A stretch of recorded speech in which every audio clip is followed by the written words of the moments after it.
আসসালামু আলাইকুম ওয়া রাহমাতুল্লাহ। ইন্নাল হামদালিল্লাহ ওয়াসসালাতু ওয়াসসালামু আলা মুহাম্মাদিন ওয়া আলিহি ওয়া আসহাবিহি ওয়া মা ওয়ালা, আম্মা বাদ। সম্মানিত দর্শক শ্রোতা, মুসলিম ভাই ও বোনেরা, মহাগ্রন্থ আল কোরআনের তাফসির বর্ণনা অনুষ্ঠানের আজকের 116 নম্বর পর্ব নিয়ে আপনাদের সামনে উপস্থিত হয়েছি। আজকের পর্বে মহাগ্রন্থ আল কোরআনের সূরা আল বাকারার 143 নম্বর আয়াত নিয়ে আলোচনা করা হবে ইনশাআল্লাহ। আসুন আমরা শুরু করি। আউযু বিল্লাহি মিনাশ শাইতানির রাজিম। বিসমিল্লাহির রহমানির রহিম। ওয়াকাযালিকা জাআলনাকুম উম্মাতাও ওয়াসাতাল লিতাকুনু শুহাদাআ আলান নাস আলান নাসি ওয়া ইয়াকুনার রাসূলু আলাইকুম শাহীদা ওয়া মা জাআলনাল কিবলাতাল্লাতী কুনতা আলাইহা ইল্লা লিনা'লামা মান ইয়াত্তাবি'ুর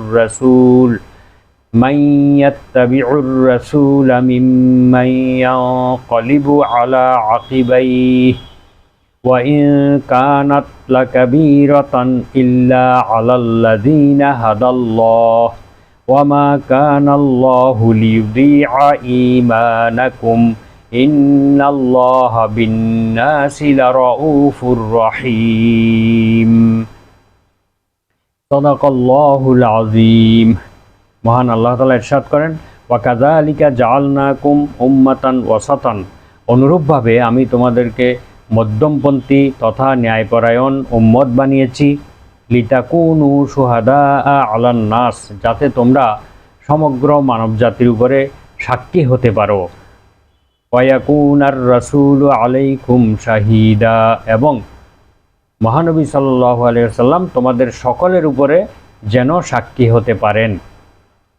ওয়া মা জাআলনাল কিবলাতাল্লাতী কুনতা আলাইহা, আর আমি কিবলাকে পরিবর্তন করেছি, যেই কেবলার দিকে আপনি ইতোপূর্বে ছিলেন সেই কেবলাকে পরিবর্তন করেছি। ইল্লা লিনা'লামা মান ইয়াত্তাবি'ুর রাসূলা, একমাত্র জেনে নেওয়ার জন্য যে কারা রাসূলকে অনুসরণ করে। মিম্মান ইয়ানকালিবু আলা আকিবাইহি, পশ্চাৎপসরণকারী লোকদের মধ্যে, পিছনের দিকে ফিরে যাওয়া লোকদের মধ্যে কারা কারা রাসূলের অনুসরণ করে তা জেনে নেওয়ার জন্যই আমি কিবলাকে পরিবর্তন করেছি। ওয়া ইন কানাত লাকাবীরাতান ইল্লা আলাল্লাযীনা হাদাল্লাহ, আর এটা নিশ্চয়ই একটি কঠিন কাজ, তবে যারা আল্লাহর হেদায়েত প্রাপ্ত হয়েছে, যাদেরকে আল্লাহ হেদায়েত করেছেন, তাদের জন্য এটা মোটেই কঠিন কাজ নয়। ওয়া মা কানাল্লাহু লিয়ুযীআ ঈমানাকুম, আর আল্লাহ তাআলা এমন নন যে তিনি তোমাদের ঈমানকে, তোমাদের বিশ্বাসকে বিনষ্ট করে দেবেন। ইন্নাল্লাহা বিন-নাসি লারাউফুর রহিম, নিশ্চয়ই আল্লাহ তাআলা মানব জাতির প্রতি অত্যন্ত স্নেহপরায়ণ এবং দয়ালু। এই হচ্ছে আয়াতের সরল বঙ্গানুবাদ। এই আয়াতটি অবতীর্ণ হয়েছে ইহুদি নেতাগণ যখন হযরত মুআজ রাদিয়াল্লাহু আনহুকে বললেন, হে মুআজ, আমাদের কেবলা বাইতুল মুকাদ্দাস, এটা সকল নবীদের কেবলা, এটা তোমাদের নবীও জানে যে আমরা সর্বোত্তম জাতি, কিন্তু সেই হিংসা এবং শত্রুতা বশে আমাদের কেবলাকে পরিত্যাগ করেছে। এই কথা বলার পর মুআজ রাদিয়াল্লাহু আনহু উত্তরে বললেন, হে দুর্ভাগ্যবানগণ, হে দুর্ভাগাগণ, কোথা হইতে সমগ্র জাতির উপর তোমাদের মর্যাদা প্রতিষ্ঠিত হলো? তোমাদেরকে কে বলেছে? এর দলিল কি? উম্মতে মুহাম্মাদিয়ার মর্যাদা সকল জাতির উপরে প্রতিষ্ঠিত। মুআজ রাদিয়াল্লাহু আনহুর এই দাবির সত্যতা প্রমাণ করে আল্লাহ তাআলা এই আয়াতটি অবতীর্ণ করেন।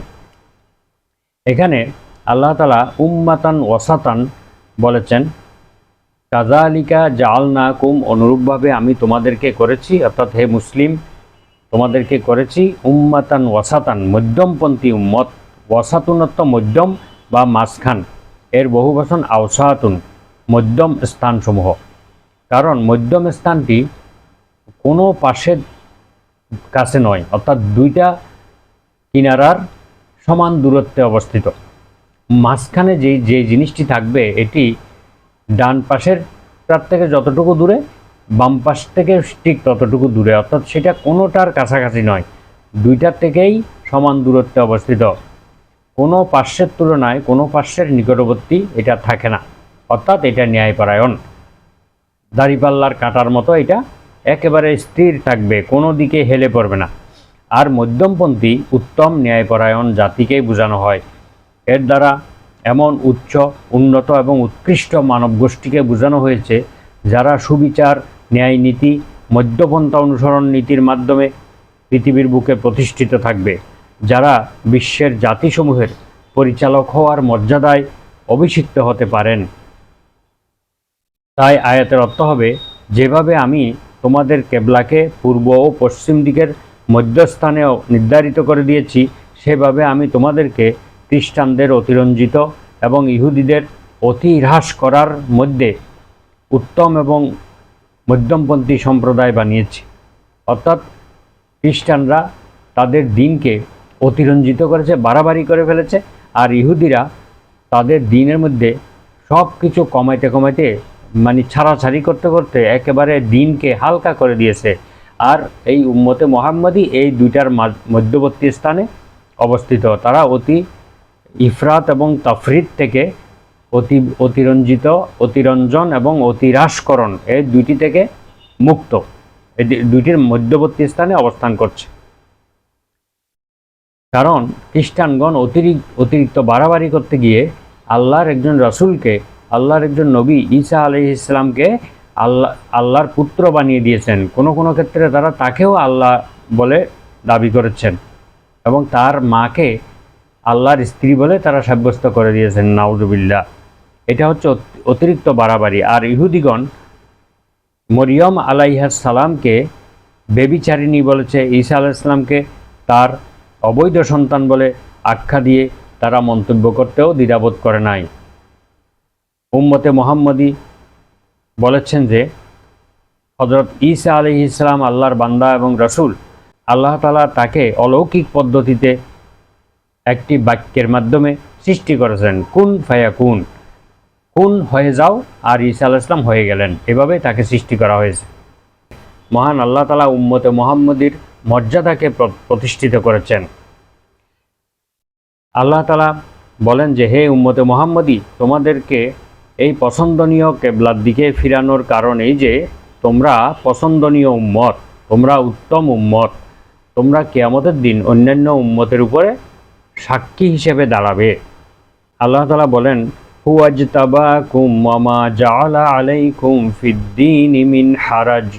আল্লাহ তাআলা তোমাদেরকে বিশ্ববাসীদের উপরে মনোনীত করেছেন এবং তিনি তোমাদের দ্বীনের ব্যাপারে কোনো কঠোরতা আরোপ করেন নাই, দ্বীনের সকল বিষয়কে সহজ করে দিয়েছেন। মিল্লাতা আবিকুম ইব্রাহিম, এটা তোমাদের পিতা ইব্রাহিমের আদর্শ, ইব্রাহিমের মিল্লাত বা ধর্মাদর্শ। হুয়া সাম্মাকুমুল মুসলিমিন, তিনি পূর্বে তোমাদের নামকরণ করেছিলেন মুসলিম হিসেবে। মিন কবলু অফি হাজা, এবং এই কিতাবের মধ্যেও, অর্থাৎ অফি হাজ আল কোরআন, এই কোরআনের মধ্যেও তোমাদের নাম মুসলিম হিসেবেই রয়ে গেছে। তোমাদের পিতা, তোমাদের জাতির পিতা ইব্রাহিম আলাইহিস সালামের নামকরণকৃত মুসলিম, এই নামটি ফি হাজা এই কিতাবের মধ্যেও রয়ে গেছে। লিয়াকুনার রাসূলু শাহিদান আলাইকুম, যাতে করে রাসূল সাল্লাল্লাহু আলাইহি ওয়াসাল্লাম তোমাদের উপরে সাক্ষী হতে পারেন।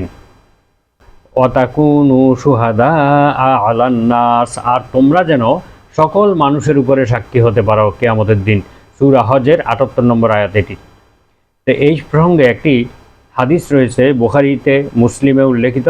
আন আবি সাঈদিন আল খুদরি রাদিয়াল্লাহু আনহু, আবু সাঈদ খুদরি রাদিয়াল্লাহু আনহু বিখ্যাত সাহাবী, তিনি বলেন, ক্বালা রাসূলুল্লাহ সাল্লাল্লাহু আলাইহি ওয়াসাল্লাম, আল্লাহ রাসূল সাল্লাল্লাহু আলাইহি ওয়াসাল্লাম ইরশাদ করেছেন, ইউদআ নূহুন ইয়াউমাল কিয়ামাতি, কিয়ামতের দিন সর্বপ্রথম নূহ আলাইহিস সালামকে ডাকা হবে। ফায়াকুলু লাব্বাইকা ওয়া সাদাইকা ইয়া রব, নূহ আলাইহিস সালাম বলবেন, হে আল্লাহ, আমি হাজির আছি আপনার প্রতি, একাধিকবার হাজির আছি, হে আমার প্রতিপালক।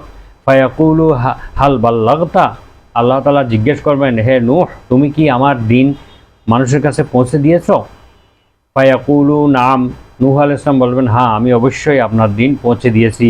ফায়ুকালু লিউম্মাতিহি হাল বাল্লাগাকুম, তখন নূহ আলাইহিস সালামের উম্মতদেরকে ডাকা হবে, বলা হবে তোমাদের কাছে কি তোমাদের নবী নূহ আলাইহিস সালাম দ্বীনের প্রচার করেছিলেন?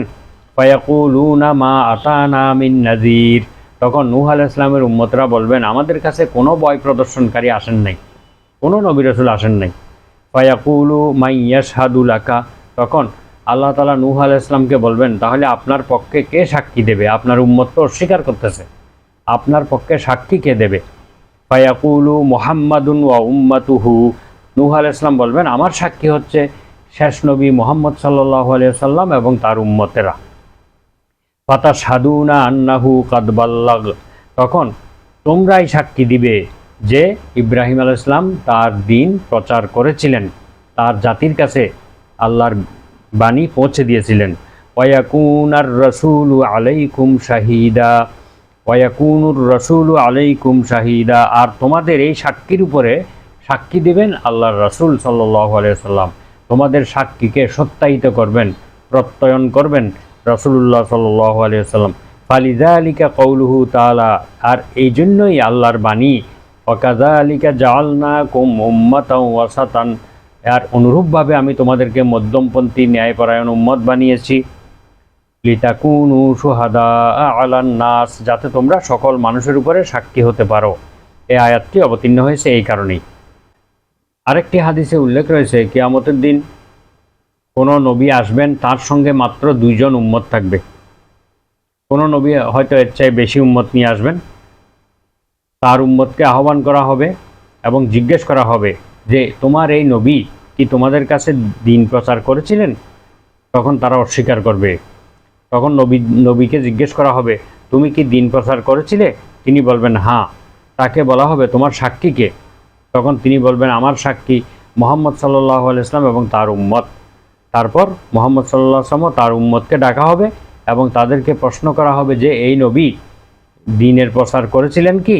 তখন উম্মতে মুহাম্মদী বলবেন হ্যাঁ। তখন তাদেরকে বলা হবে তোমরা কি করে জানলে?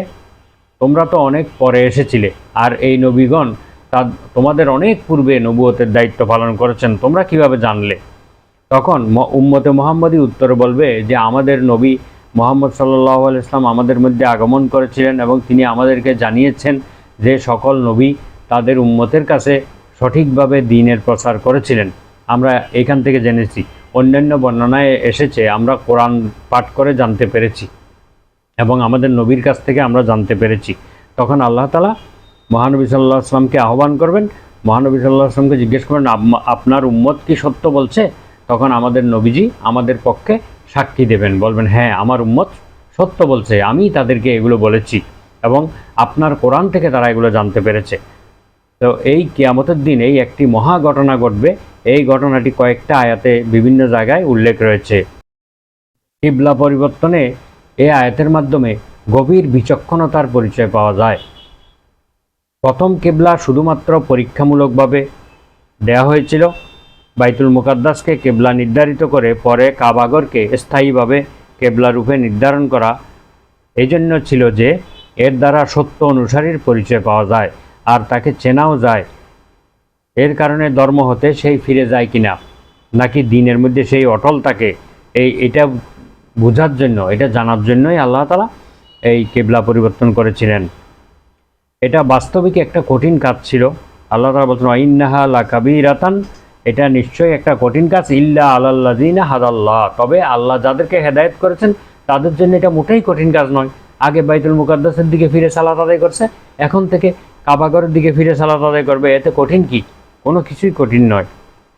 তো ঈমানের দৃঢ়তার যাদের রয়েছে, যারা রাসূলুল্লাহ সাল্লাল্লাহু আলাইহি ওয়াসাল্লামের সত্যের অনুসারী, যারা বিশ্বাস রাখে মহানবী সাল্লাল্লাহু আলাইহি ওয়াসাল্লাম যা বলেছেন তা সত্য, যাদের এই বিশ্বাস আছে যে আল্লাহ তাআলা যা চান তা করতে পারেন, ফাআলুল লিমা ইউরিদ, তিনি যা ইচ্ছা তা করতে পারেন, ইয়াফআলু মা ইয়াশা, তিনি যা খুশি তা করতে পারেন, তিনি বান্দাদের উপর যেই নির্দেশ দেওয়ার ইচ্ছা করেন সেই নির্দেশই দিয়ে থাকেন এবং যেই নির্দেশ তিনি উঠিয়ে নেওয়ার ইচ্ছা করেন বা স্থগিত করার ইচ্ছা করেন সেটাও তার পক্ষে একেবারে সহজ, উঠিয়ে নেন। তার প্রত্যেক কাজ নিপুণতায় পরিপূর্ণ, তাদের জন্য এই নির্দেশ পালন করা মোটেই কঠিন নয়। যারা এই বিশ্বাসগুলো রাখে তাদের জন্য এটা মোটেই কঠিন নয়।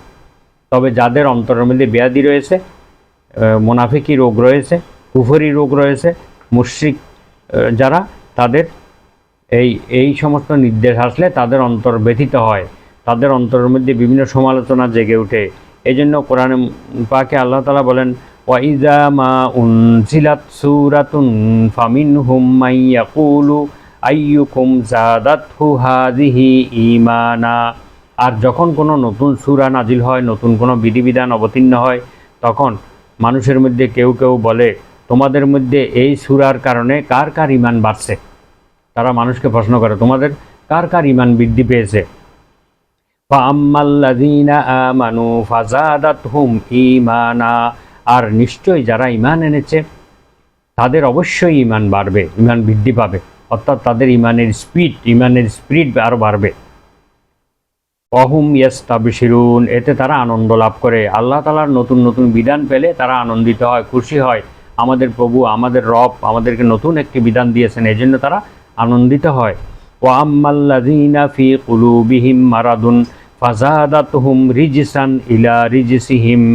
আর যাদের অন্তরের মধ্যে ব্যাধি রয়েছে, কুফরির ব্যাধি, মুনাফিকির ব্যাধি, শিরকের ব্যাধি, তারা একে তো কলুষিত তাদের অন্তর, দ্বিতীয় যখন আল্লাহর কোনো নতুন বিধান অবতীর্ণ হয় তখন তাদের এই ব্যাধি আরও বৃদ্ধি পায় এবং কলুষতার সাথে আরও কলুষতা বেড়ে যায়। তাদের অন্তর আরও মারাত্মকভাবে ব্যাধিগ্রস্ত হয়ে যায় এবং তাদের মৃত্যু কুফরি অবস্থায় হয়। সূরা তাওবার 124 এবং 125 নম্বর আয়াতে এই কথাগুলো উল্লেখ রয়েছে। আল্লাহ তাআলা আরও বলেন, কুল হুয়া লিল্লাযীনা আমানু হুদাও ওয়া শিফা। হে রাসূল, আপনি ঘোষণা করে দিন, মুমিনদের জন্য এই কোরআন এবং এই দিন হচ্ছে পথনির্দেশ এবং এটি তাদের রোগ ব্যাধির প্রতিকার, রোগ ব্যাধির আরোগ্য। ওয়াল্লাযীনা লা ইউমিনুনা ফি আযানিহিম ওয়াকরুন ওয়া হুম আলাইহিম আমা। আর যাদের বিশ্বাস নেই তাদের কানের মধ্যে বধিরতা রয়েছে এবং কোরআন হবে তাদের জন্য অন্ধত্ব। একে তো তাদের কানের মধ্যে বধিরতা রয়েছে, যারা ঈমান আনে নাই তাদের কানের মধ্যে বধিরতা রয়েছে, অর্থাৎ তাদের কানের মধ্যে সত্যের আহ্বান কখনোই প্রবেশ করে না। সত্যের আহ্বান বিকৃত রূপে তাদের কান দিয়ে প্রবেশ করে, সুতরাং এটা না শোনার মতোই। আর এই কোরআন অবতীর্ণ হওয়ার পর তাদের জন্য আরেকটা রোগ বাড়িয়ে দিবে, সেটা হলো অন্ধত্ব। একে তো তারা বধির ছিল, এইবার তারা অন্ধত্ব লাভ করবে, অর্থাৎ চোখ দিয়েও আর কিছু দেখবে না। উলাইকা ইউনাদাউনা মিন মাকানিম বাঈদ। তারা হচ্ছে এমন একটি সম্প্রদায় যাদেরকে বহু দূর দূরান্ত থেকে ডাকা হচ্ছে, কিন্তু সেই ডাক তার কানে পৌঁছতেছে না। একজন মানুষকে যদি অনেক দূর থেকে ডাকা হয়, সেটা সে নাও বুঝতে পারে, সে শুনবে না। ঠিক তদ্রূপ এদেরকে মনে হচ্ছে যেন তাদেরকে অনেক দূর থেকে আহ্বান করা হচ্ছে, তাদের কর্ণকুহরে সেই ডাক পৌঁছছে না। সূরা হামিম সিজদা আয়াত নম্বর 44। মহান আল্লাহ তাআলা আরও বলেন, ওয়ানুনাজ্জিলু মিনাল কুরআনি মা হুয়া শিফাউন ওয়া রাহমাতুল লিল মুমিনিন ওয়া লা ইয়াজিদুয যালিমিনা ইল্লা খাসারা। আমি কোরআন অবতীর্ণ করেছি যা বিশ্বাসীদের জন্য, মুমিনদের জন্য একটি সুচিকিৎসা এবং মুমিনদের জন্য একটি রহমত স্বরূপ, দয়া স্বরূপ। কিন্তু যারা সীমা লঙ্ঘনকারী তাদের জন্য এটা ক্ষতিই বৃদ্ধি করবে, এটা তাদের জন্য কোনো কল্যাণ বয়ে আনবে না। যার পেটে পীড়া হয়েছে তাকে যত রিচ ফুড খাওয়ানো হবে তত তার পেটের পীড়া আরও বৃদ্ধি পাবে। ঠিক তদ্রূপ যাদের মনের মধ্যে পূর্ব থেকেই মুনাফিকি, কুফরি, শিরকের রোগে আক্রান্ত রয়েছে তাদেরকে এই কোরআনের বিধিবিধান তাদের এই রোগকে আরও বাড়িয়ে দিবে, এটাই স্বাভাবিক। তো এটা সর্বজন জ্ঞাত যে সমস্ত সাহাবী রাসূলুল্লাহ সাল্লাল্লাহু আলাইহি ওয়াসাল্লামের সাথে থেকে কোনো দ্বিধা সন্দেহ ছাড়াই সব আদেশকে পালন করেছেন, তারা ছিলেন এই উম্মতের অগ্রনায়ক। যেমন মুহাজির, আনসার প্রথম দিকে ইসলাম ধর্মে দীক্ষিত হয়েছিলেন, তারা উভয় কেবলার দিকে মুখ করে সালাত আদায় করেছেন। বাইতুল মুকাদ্দাসের দিকে তাদের নো প্রবলেম, আবার কাবাগরের দিকে মুখ ফেরাতে আদেশ এসেছে, নো প্রবলেম, তারা আরও খুশি হয়েছেন, আরও আনন্দ লাভ করেছেন। এটা আল্লাহর নির্দেশ। ইবনে ওমর রাদিয়াল্লাহু আনহু থেকে একটি হাদিস বর্ণিত রয়েছে, তিনি বলেন, বাইনামান নাসু বিকুবা ফি সালাতিস সুবহ, একদিন ফজরের সালাতের সময় লোকেরা সালাতরত অবস্থায় ছিল মসজিদে কুবাতে, কুবা মসজিদে। ইজ জাত হুম আতিন, এমন সময় একজন আগন্তুক আসলেন। ফাকালা ইন্না রাসূলুল্লাহি সাল্লাল্লাহু আলাইহি ওয়াসাল্লাম ক্বাদ উনজিলা আলাইহি লাইলাতা কুরআনুন, তিনি বললেন, মহানবী সাল্লাল্লাহু আলাইহি ওয়াসাল্লামের প্রতি গত রাত্রে কোরআনের আয়াত অবতীর্ণ হয়েছে। ওয়াকাদ উমিরা আন ইয়াস্তাকবিলাল কাবাতা, এবং তাকে নির্দেশ দেওয়া হয়েছে তিনি যেন কাবাগরের দিকে মুখ ফিরান, কাবাগরের দিকে ফিরে সালাত আদায় করেন। ফাস্তাকবিলুহা, অতঃপর তোমরাও কাবাগরের দিকে মুখ ফিরাও। ওয়াকানাত উজুহুহুম ইলা শাম, তখন লোকদের মুখ ছিল বাইতুল মুকাদ্দাসের দিকে, সিরিয়ার দিকে। ফাস্তাদারু ইলাল কাবাহ, তাৎক্ষণিকভাবে তারা কাবার দিকে ঘুরে গেলেন, কাবার দিকে ফিরে তারা সালাত আদায় করলেন। ইমাম তিরমিজি রহমাহুল্লাহ এখানে আরও যোগ করেন যে এই সময় সাহাবিগণ রুকু অবস্থায় ছিলেন এবং এই খবর তাদের কানে পৌঁছার সাথে সাথে তারা রুকু অবস্থায় কিবলা পরিবর্তন করে কাবার দিকে তারা ফিরে গেলেন। ইমাম মুসলিম রহমাহুল্লাহ এই বর্ণনাটি আনাস রাদিয়াল্লাহু আনহু থেকে এনেছেন। তার বর্ণনার মধ্যে রয়েছে, আল্লাহ এবং তার রাসূল সাল্লাল্লাহু আলাইহি ওয়াসাল্লামের প্রতি গভীর আনুগত্য এবং তাদের প্রতিটি আদেশ পালন করার জন্য তারা ছিলেন অত্যন্ত তৎপর। আল্লাহ তাআলা তাদের প্রতি রাজি খুশি হন। রাদিয়াল্লাহু আনহুম, আল্লাহ তাআলা বলেন, ওয়ামা কানাল্লাহু লিয়ুদিআ ঈমানাকুম, এবং আল্লাহ এমন নন যে তিনি তোমাদের বিশ্বাসকে বিনষ্ট করে দেবেন। অর্থাৎ ইতিপূর্বে তোমাদের যেই বাইতুল মুকাদ্দাসের দিকে ফিরে সালাত আদায় করেছে সেই জন্য তোমাদের ওই আমল বিফলে যাবে না, তোমাদের ওই আমলও সওয়াবের অন্তর্ভুক্ত হবে। লোকেরা জানতে চাইলেন, ইতিপূর্বে যারা বাইতুল মুকাদ্দাসকে কেবলা করে সালাত আদায় করেছিলেন এবং কাবাকে কেবলা করে সালাত আদায় করার আদেশ প্রাপ্তির পূর্বেই তারা দুনিয়া থেকে চলে গিয়েছেন, তাদের ফয়সালা কী হবে? তখন আল্লাহ তাআলা তাদেরকে জানিয়ে দিলেন যে নিশ্চয়ই আল্লাহ কোনো বিশ্বাসীর বিশ্বাসকে নষ্ট করেন না, অর্থাৎ কোনো আমল তিনি নষ্ট করবেন না, যা করেছে তারা তার সওয়াব তারা পাবে। এরপর আল্লাহ বলছেন, ইন্নাল্লাহা বিন্নাসি লারাউফুর রহিম, আল্লাহ মানুষের প্রতি অত্যন্ত স্নেহশীল এবং দয়ালু। আল্লাহ তাআলা আমাদেরকে কিবলা পরিবর্তনের এই ঘটনা থেকে শিক্ষা গ্রহণ করার তৌফিক দান করুন। আল্লাহ তাআলা যে আদেশ দিবেন, যে আদেশ আমি এতদিন জানতাম না, কিন্তু কোরআন থেকে বা হাদিস থেকে অথবা যে কোনো কারো কাছ থেকে বিশুদ্ধ পন্থায় আমি জানতে পেরেছি, তাৎক্ষণিকভাবে তা আমল করব। তা আমরা কোনো রকম সময় ক্ষেপণ না করে আমল করব। এবং আল্লাহ তাআলা যে কোনো নির্দেশ দিতে পারেন, যে কোনো নির্দেশ স্থগিত করতে পারেন, সেটা আমাদের বিশ্বাস রাখতে হবে।